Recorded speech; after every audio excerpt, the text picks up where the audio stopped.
Student, आज हम लोग शुरू कर रहे हैं pair of linear equations in two variable. चलो, तो इसमें ऐसा है कि linear equation in two variable का जो स्टैंडर्ड फॉर्म है, सबसे पहले उसके बारे में बात करते हैं। क्या है standard form? ax plus B Y plus C equal to 0, जहाँ पर a b c ये तीनों रियल नंबर्स हैं। ऑलरेडी हम पहले भी बता चुके हैं। और x और y ये वेरिएबल हैं। यही दो वेरिएबल हैं, इसी वजह से ये linear equations in two variables कहलाता है। तो स्टूडेंट्स, एक कंडीशन और है linear equations in two variable के लिए, वो है कि A square plus B square equal to 0। हालांकि ये अभी ज़रूरत नहीं है, बाद में ज़रूरत, लेकिन इसका पड़ सकता है आने वाले क्लासेस में। तो ये एक कॉमन इंफॉर्मेशन होना चाहिए हायर क्लासेस के लिए। तो जैसा कि चैप्टर का नाम है pair of linear equations in two variables. Pair का मतलब होता है जोड़ा। तो linear equations in two variables तो एक ही हो गया, A X plus B Y plus C equal to 0, right. तो पेयर मतलब जोड़ा, यानी कि दो को हम लोगों को linear equations in two variables लेने पड़ेंगे। तो हम लोगों ने लिया यहाँ पे a1x plus b1y plus c1 equal to 0, ये पहला इक्वेशन। दूसरा equation a2x plus b2y plus c2 equal to 0, ये दो इक्वेशंस का जोड़ा हो गया। ओके, इसमें इम्पॉर्टेंट बात क्या है सीखने के लिए? देखिए, ये linear equations in two variable में हम लोग जब ग्राफिकल रिप्रेजेंटेशन करते हैं तो दो लाइन बनती है इन दो ग्राफ से। कितनी लाइन बनती है? दो लाइन। तो दो लाइन ग्राफ पेपर पे बनेगा, एक इक्वेशन से एक और दूसरा इक्वेशन से दूसरा। तो तीन कंडीशन इसमें प्रोड्यूस होता है। पहला कंडीशन क्या है? पहला कंडीशन है कि दोनों लाइन जो दोनों इक्वेशन से बना है वो एक दूसरे को इंटरसेक्ट करेगा। क्या करेगा? इंटरसेक्ट मतलब काटेगा दोनों एक दूसरे को। ऐसे में ऐसे सॉल्यूशन को यूनिक सॉल्यूशन कहा जाता है, और ऐसे पेयर ऑफ लीनियर इक्वेशन को कंसिस्टेंट कहा जाता है, राइट। मतलब समझे? दो लाइन एक दूसरे को काटेगी, यानी कि इंटरसेक्ट करेगी, यूनिक सॉल्यूशन कहलाएगा वो। और ऐसे pair of linear equations consistent कहलाते हैं। जबकि दूसरा कंडीशन है कि दो लाइन जो बनेंगे ये दो इक्वेशन से, अगर ये दोनों एक दूसरे के पैरेलल आ जाएं, पैरेलल हम दिखाएंगे अभी करके, फिलहाल इन्फॉर्मेशन आप लीजिए। दोनों लाइन एक दूसरे के अगर पैरेलल आ जाए तो ऐसे सॉल्यूशन को हम लोग नो सॉल्यूशन कहते हैं, और ऐसे पेयर ऑफ लीनियर इक्वेशंस को इनकंसिस्टेंट कहते हैं students, inconsistent. Alright. Third condition क्या है? थर्ड कंडीशन है कोइंसिडेंट लाइंस का। मतलब दो लाइन फिर से बनेगा, कहाँ से?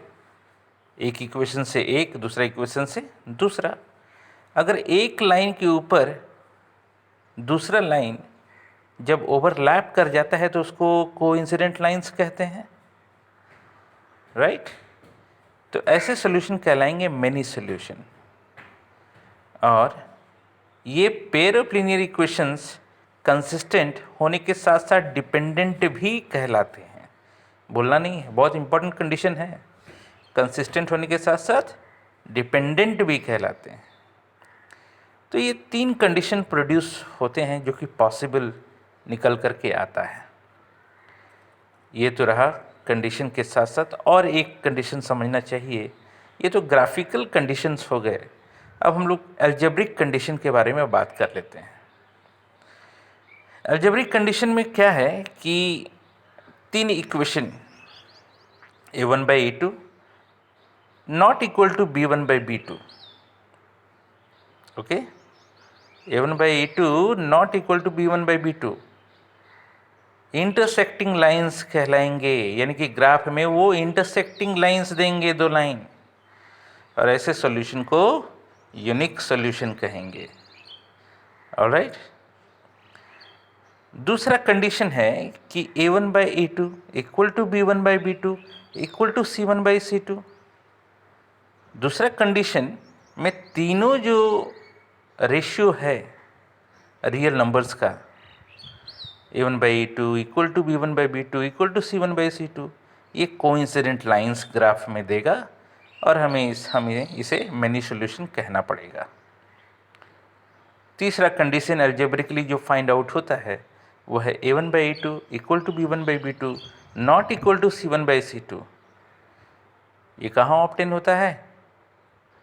ये हमें अलजेब्रिकली ऑब्टेन होता है, और ग्राफिकली हम जब इसको रिप्रेजेंट करते हैं तो पैरेलल लाइंस पाते हैं, और ये सॉल्यूशन नो सॉल्यूशन कहलाता है। ऑलराइट स्टूडेंट्स, अब हम लोग और कुछ पॉइंट्स को समझने की कोशिश करते हैं। जैसे कि यहाँ पर सबसे ऊपर इक्वेशन आपको दिख रहा होगा 2x + 3y + 5 = 0, ये पहला इक्वेशन। दूसरा इक्वेशन 4x + 6y + 10 = 0। अब a1 by a2 मतलब a1 2 हो गया, a2 4, b1 3, b2 6, c1 5, c2 10। अब a1 by a2 b1 by b2 c1 by c2 हम लोग किए, 2 by 4 लिखेंगे, 3 by 6 लिखेंगे, 5 by 10 लिखेंगे। सबको अगर सॉल्व करें तो 1 by 2, यानी कि तीनों एक दूसरे के बराबर, एक दूसरा और दूसरा तीसरे के बराबर आएगा, यानी कि a1 by a2 equal to b1 by b2 equal to c1 by c2। ये मैनी सॉल्यूशन हमें देगा। जबकि बगल वाला equation 3x + 7y + 2 = 0, 4x + 5y + 3 = 0, यहाँ पर देखिए a1 by a2 अगर करें तो हमें 3 by 4 मिलेगा, b1 by b2 अगर करें तो 7 by 5 मिलेगा। क्या दिखता है? a1 by a2 क्या b1 by b2 के बराबर आप पाते हैं?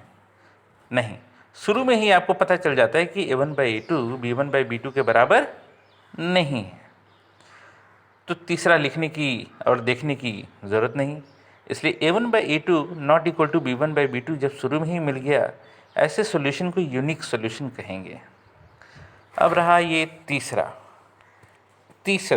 जो है इक्वेशन, वो क्या है? 3x + 2y + 5 = 0, 6x + 4y + 9 = 0।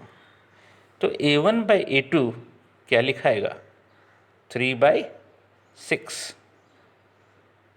इसको सॉल्व करते हैं तो 1 by 2, b1 by b2 यानी कि 2 by 4, फिर से 1 by 2, है कि नहीं? जबकि c1 by c2 यानी कि 5 by 9।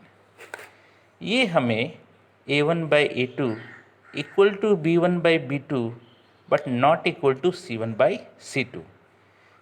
तो स्टूडेंट्स, ये सॉल्यूशन कहलाता है नो सॉल्यूशन। क्या कहेंगे? No solution. ऑलराइट, तो ये सबसे पहले तीन चीज़ों को समझने की ज़रूरत है, उसके बाद हम लोग ग्राफिकल रिप्रेजेंटेशन करेंगे।